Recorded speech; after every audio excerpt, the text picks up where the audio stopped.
मीनाताई ठाकरेंच्या पुतळ्याचं सुशोभीकरण केलं जाणार। ठाकरेंच्या शिवसेनेकडनं केलं जाणार सुशोभीकरण। पुतळ्यासाठी स्वतंत्र सीसीटीव्ही सुद्धा बसवला जाणार। पुण्यामध्ये जिल्हाधिकारी कार्यालयावर बंजारा समाजाचा मोर्चा 4 ते 5 हजार बांधव सहभागी। एसटी प्रवर्गातनं आरक्षण मिळावं या मागणीसाठी मोर्चा। शहाडमध्ये भाजप आणि शिवसेनेदरम्यान राडा। नवरात्रोत्सवाच्या शुभेच्छांच्या बॅनरवरनं वाद। भाजपच्या फ्रेमवर शिवसेनेचा बॅनर लागल्यानं वाद। राड्यात 3 जण जखमी। अक्कलकोटमध्ये मुसळधार पाऊस। ओढ्यातनं वाट काढताना शेतकरी गेला वाहून। तालुका प्रशासनाकडनं शेतकऱ्याचा शोध सुरू।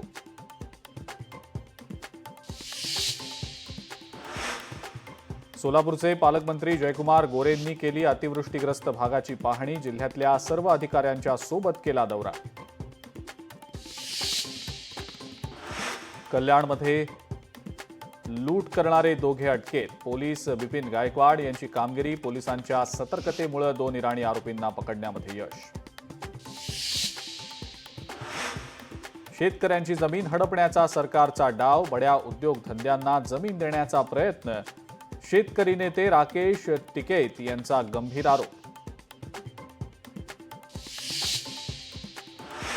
ठाण्यामध्ये शिंदेंच्या शिवसेनेची युवासेना आक्रमक। संजय राऊतांच्या वक्तव्याचा निषेध। आनंद आश्रमाबाहेर आंदोलन।